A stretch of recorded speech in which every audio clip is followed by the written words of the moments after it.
Welcome back. This is Barely Sober News and Reviews, Walker Talk. I'm George Pecoraro, and with me is Chris Jokas. What's up?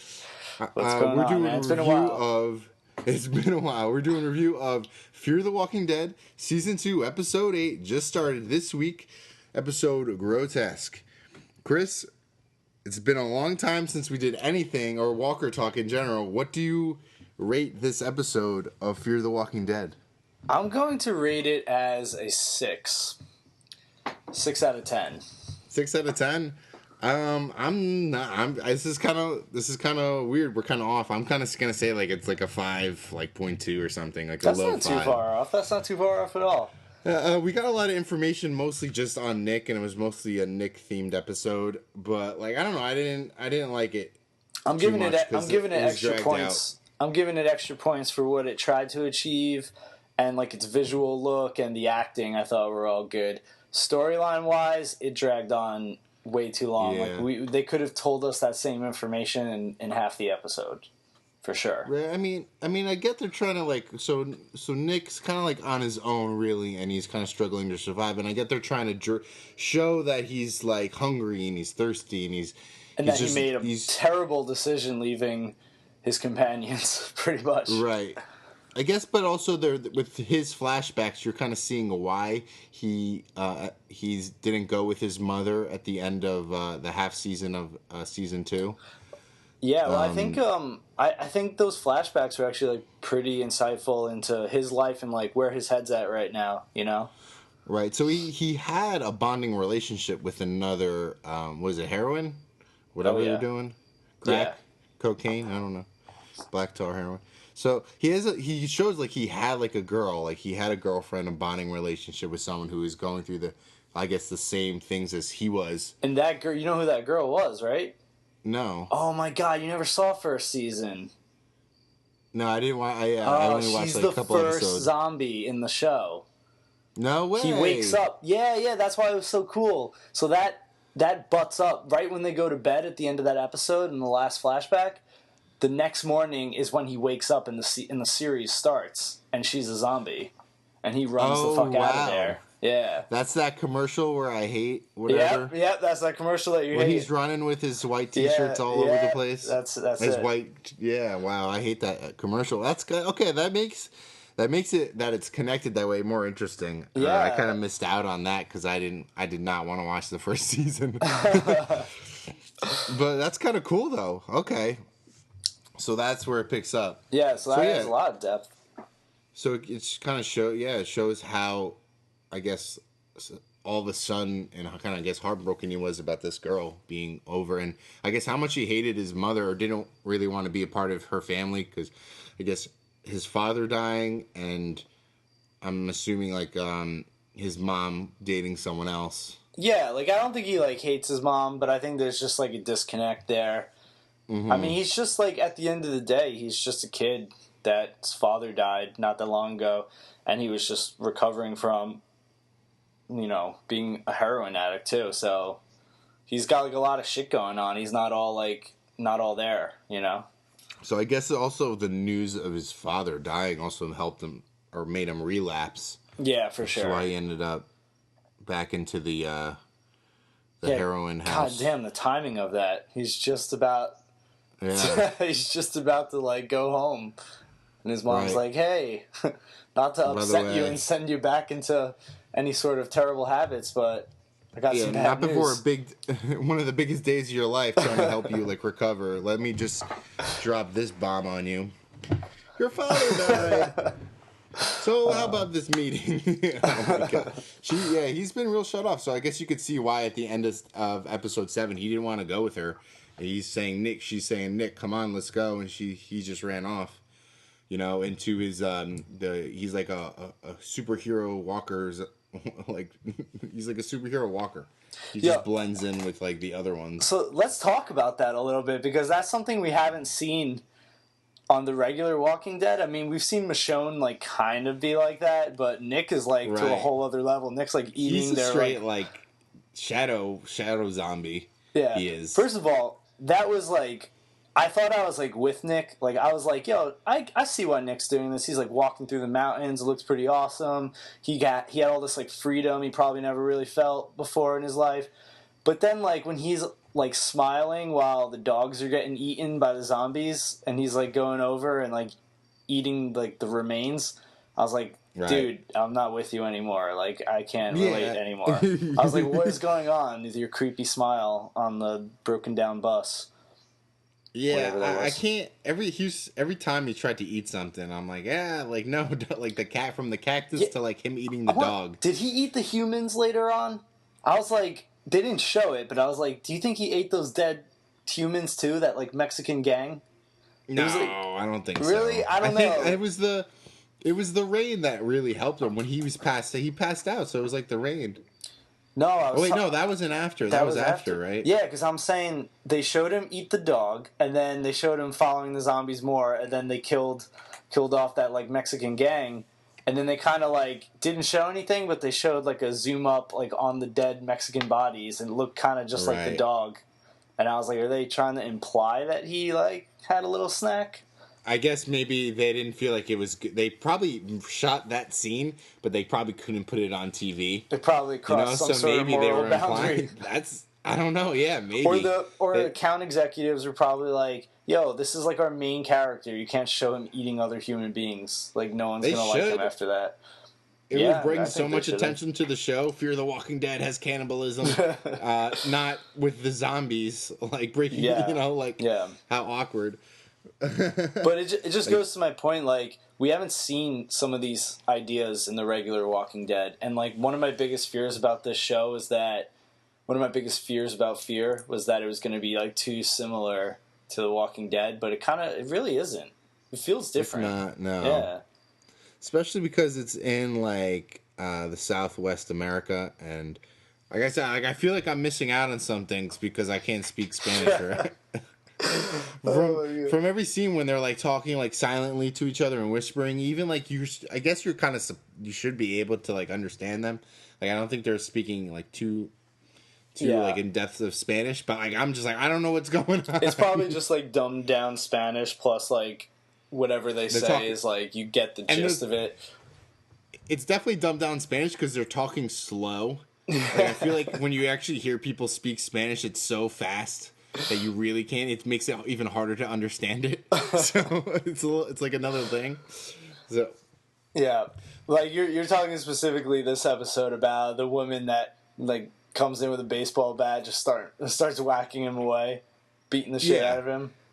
Yeah. And so I'm watching this scene. I'm like, what's she say? And she's saying like something like "get out of here," like "leave us alone." Yeah. Just because she's repeating it, but I feel like in the real life she'll be saying so many other things. You know, not just saying like "get it out" or "leave us alone." She'll be saying like I don't know, like awful. That woman had a strange strategy for survival, just like tracking down someone else and just beating the hell out of him with a baseball bat. Do you think that's what it was? I thought it was that they were living in that house or they were using that house. Yeah, maybe actually. I don't know. And then they just happened to be away, and then when they come back, he's there. That's probably more likely. But, yeah, that actually makes a lot more sense. I'm sure that's what it is.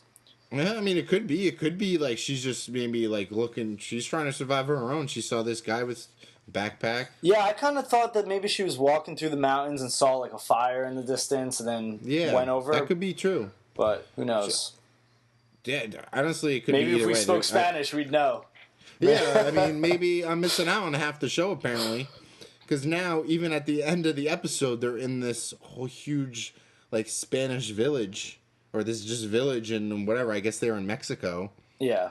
Like, how much is going to go on in the next couple episodes where they're speaking Spanish and I'm just going to be like, what is going on? like they have, sometimes they got the subtitles, sometimes they don't. Like, yeah, right. And I mean, I guess they have it when they need it. But so I still like, I want to know. I want to hear someone, I want to know what she's screaming and yelling. But it's cool. I like the Mexican apocalypse. I'm digging it. I've never seen a Mexican apocalypse before. No, it's great, yeah. Definitely. Tons of Mexican zombies. You know, they went all out. Yeah. Gangsters, drugs, and dogs. Yeah. Fucking dogs. Nick and dogs are not a good combo. I think Nick in the Apocalypse has kind of just been a struggle. This was his whole episode. His whole episode, he was, he finally, he met some people, got some food and water, started heading, where was he heading? Tijuana. He started heading there, no big deal. Gets beat up with some woman with a bat, gets his food and water taken from him, gets sick from eating cactus, gets attacked by dogs, gets bitten, drinks his own passes piss. out. He's getting chased by gangsters with the guns. He definitely drinks his own piss at one point. Oh yeah, he drinks his own pee. I mean, damn. He has to eat dog and possibly other human being. It's like the writers just got together in a room. I mean, actually, this is probably what they did. And just like, how many bad things can we have happen to Nick in this one episode? Right. But so I liked these things. I thought it was fun to see and pretty cool to see one person try to survive, especially like in a country that they're not even from. So like they don't really know where they're going. He doesn't know how to eat a cactus or whatever. Right. But it did just drag on a little too long because especially with all the commercials, it's like I can't fucking watch this like any longer. I get it, you know. It just got a little boring, and then it seemed also a little cheap. Like this is how they come back with a premiere. Without any more, right? explosiveness. It's like we get it's the struggle or survival, and you know what I mean. Like we've seen that with The Walking Dead. Like, if you're on your own, it's hard, it's struggle, and you're gonna suffer. Yeah. Like we didn't need to get all that as cool much to as see it. Cool to see it in a different environment, but yeah, we didn't need it. We didn't need it all. We didn't need it. They could have thrown some other stuff in there, and I think the best part maybe about this episode was getting his real backstory, his good flashback about his father and a relationship with his mother. Yeah, for sure. So Nick's. No, go ahead. No, I'm just gonna bring it on to Nick's. At the end of this, Nick's in this village. Like, what does that like? What's he gonna like? Is he like what kind of relationship he's gonna have with these people? Is pretty much what I'm trying to say. Yeah. So I guess the conclusion would be that Nick's not going to always be separated from the rest of them, right? They got a show to put on here. They can't have like two different groups for too long. So eventually, I'm assuming these groups are going to meet. I don't know if it's going to be in a violent capacity or I mean, it's The Walking Dead. It's this world, so it's going to be violent. Yeah, that's the only way they have. And then we'll have together. probably Nick, in between the two groups, like trying to broker peace. So, yeah, we'll see though. Fear the Walking Dead has actually kept me surprised. It's one good thing about it too. It is a little breath of fresh air in some ways. It's definitely different than The Walking Dead. It's definitely similar in some ways. But I think what we even said last season, half season, and I think what we're looking forward to coming up is we kind of want it to break away from The Walking Dead as much as they can. Yeah. Like there's only so much like zombie killing things that they can accomplish. They have like an open canvas. They have a blank canvas to do whatever they want. Like we want to see some new stuff compared to like The Walking Dead, like new villains, new people, new characters, like stuff like that, like villages and stuff, like surviving. Not like the same old, like, I'm tired and I'm thirsty, like, kind of thing. Yeah. That's what, at least what I'm looking for. Yeah, I'm not trying to get back into the same routine of, like, let's form a little village here, then it gets taken over, then we find another place. That's great for the regular show. Like, I find that interesting in its own way. But if you're going to have two shows, I think that there should be different things going on. Right, and we were excited when they were in the water. Yeah, well, when they were on the boat, like that was like a new thing for us. They've done cool things because they've been in like a military compound. They've been, in freaking Los Angeles, which that in itself was a little different, and then being on the water in the yacht. So and now they're in Mexico. So they are changing it up a lot. So I don't know. Who knows where they could end up. Let's see. I mean, pretty much this episode was only for one character. Let's see how they bring in the other characters and who's gonna die this season. Hopefully, a lot of people. Let's keep it entertaining, right? Yeah, someone needs to die. That's for sure.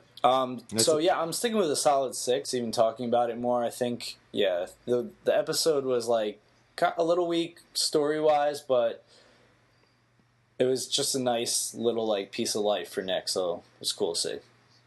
Yeah, I mean, kind of the connection I had with like what happened later with the flashbacks. I mean, but I'm gonna still keep my like 5.2, maybe a 5.3. I don't know. That's fine. That's totally fair. Talking about it, it kind of made the episode seem more appealing, but I don't think it was still that great, and I want more. So I'm gonna give this episode still a low rating. All right, so we don't really know where the rest of this season is going too much. I mean, I see like the scenes for next episode, but I'm not really like looking in the spoilers, things like that. But like, where do you see the rest of the season going? Like, end the show in general, just in like a guess. And do you think it's going to meet up with the original show, or are they never going to meet each other? Oh, I think they'll meet. No, I don't think they'll ever meet up. I don't think the shows are ever going to meet up because I think they will in like their 15th season when they like need a fucking ratings bump. Do you think The Walking Dead's going to have 15 seasons? Like, do you think they're going to do that? Yes. Like, they're on 7 right now. Well, yeah, you're right, because they are kind of fucking losing fans. I don't know. If they do it, they need to do it fast. Negan, and how are they going to get across the country? Well, I don't know. These other people, trust me, Rick and his gang are the slowest people in the apocalypse. They're not going anywhere. But Fear the Walking Dead characters, they're all over the place. You can't stop them. But but also remember that unless there's a time jump, Fear the Walking Dead's behind Rick's group right now. Are they not? That is true. That is a really valid point. But you never know. There could be a time skip. There could be. They could easily just do a time skip. It'd be like one of those things when they like the Power Rangers like meet the Ninja Turtles, like sort of like crazy episodes just to get like a ratings bump. Right. I mean, it wouldn't be like, why not just have the Fear the Walking Dead like just do it like a year later. Yeah. You could just a quick development of their characters, and all of a sudden, next thing you know, they're in an airplane flying to Washington D.C. There you go. Yeah, that's not a bad deal. All right, so that's it for Walker Talk for this week. Check us out on Barely Sober News Reviews on our Facebook and YouTube. Also, like our Instagram and Twitter at Barely Sober News, and please like and subscribe. I'm George Pecoraro. And I'm Chris Jokas. Have a good night.